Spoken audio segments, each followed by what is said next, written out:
Welcome back to another video with the Afro Hippie Journalist. And in continuation of my last video, I found this article that says, should Black Lives Matter focus on black murders? And I want to focus on um, the commentary, the transcript of this interview between John McWhorter and Glenn Lowry. So John says the reason Black Lives Matter has lots of eyes rolling is not because black people don't care about black people and don't understand the problem with police. The problem is that the typical black man in a particular kind of community is at much more risk of being killed by another black man. That is true. You can't argue it away. There are all these sophisticated things, such as saying that there is a difference between the state murdering and citizens murdering, but none of it goes through. And the thing is, that is true. There is a difference between the state murdering and citizens murdering. The fact is, the state is white. To the state murdering a black person, that is a racial issue, and we have seen that in the past. This high indignation about one white cop doing a terrible thing looks incongruous given that in these same communities, hundreds of black men are killing each other every summer. And so I think, in short, Black Lives Matter is very important. It can make a very important difference in modern black history. But for it to be a movement that resonates historically, it has to add a new wing where it firmly says and stands behind the idea that Black Lives matter when black people take them too.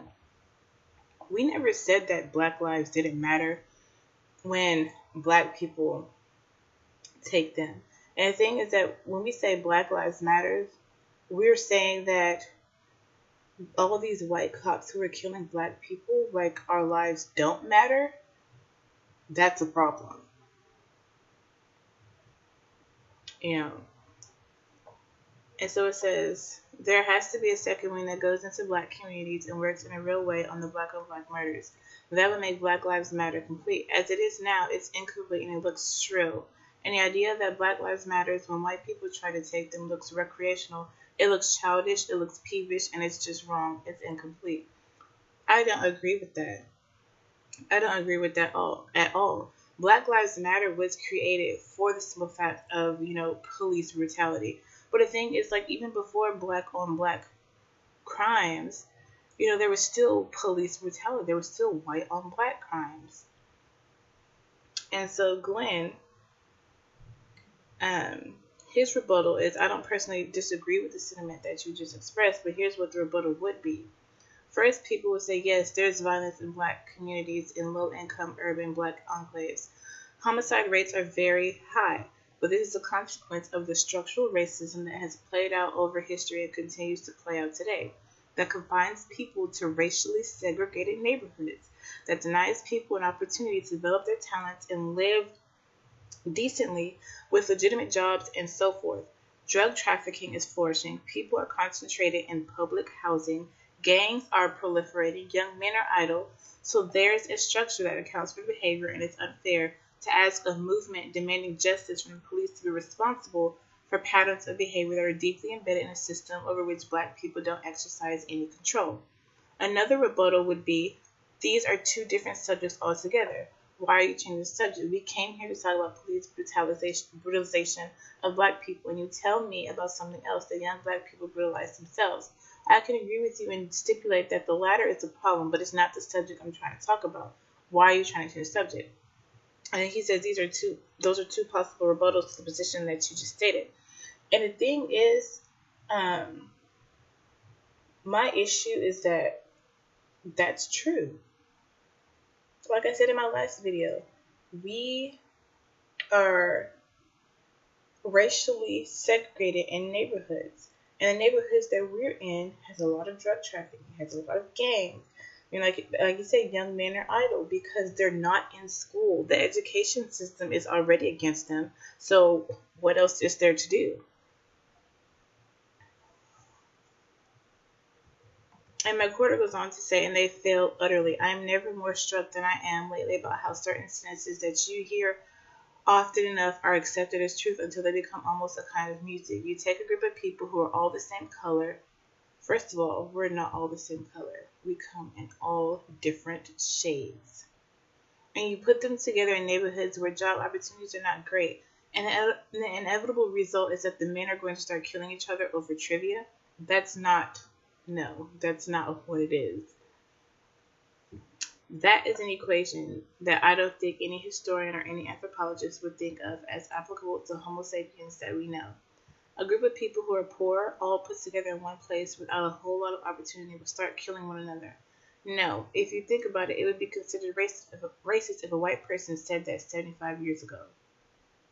It would still be racist if they said that today. But today we're somehow encouraged to think that as an enlightened or humane take on what goes on in America, in Black America.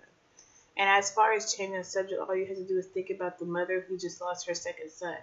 Now go up to her with a pad and tell her, well, this is really sad. They're really more interested in the things that the state does. We're really more interested in things that people who are responsible for the public order do.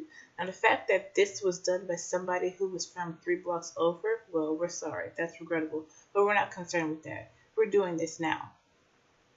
And that's how I feel, with white people in the Black Lives Matter movement. We're talking about Black Lives Matter, but they want to come in and talk about something else. Blue Lives Matter? Really?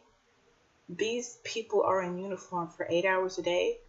We're black 24 hours a day, 7 days a week, 365 days a year. So that's basically what that is. And he says, you don't believe it's necessarily the case that because people are poor and concentrated in this way that they have to be violent. That in a way it diminishes the humanity of people to say that they're just going to be violent because of some environmental circumstance. They have the volition and morale and the moral will to eschew violence despite their deprivation. But a person might say, look, the state has a monopoly on the legitimate use of force. Agents of the state who abuse that awesome responsibility constitute a real threat to democratic values. There's a great deal more at stake here than the personal safety of an individual. This is about an abuse of power. The lack of accountability for agents of the state who abuse power in this way creates a circumstance in which people are basically terrorized. They may fear victimization by their neighbor, and the fear may be quite real. That's one thing. But the victimization by the people whose salaries you pay with your tax money and who are supposedly there to serve and protect you, agents of the state, the fear of victimization by them is quite another thing. Altogether, it's a different order of violation. And it's appropriate to prioritize the response to these things in the way that Black Lives Matter has done. And that's true. The fact that we have to fear someone who we're paying to protect us and they're not protecting us, it's like, well, what are we paying for? Why are we paying all this money to the state? Why are we paying all these taxes and we're not being, protected? That's a problem. And the thing is, with that being said, because we're not being protected by the people that we pay to protect us, we go off and think, oh, if they're not going to protect us, then I need to protect myself. That's the mentality that these young people get.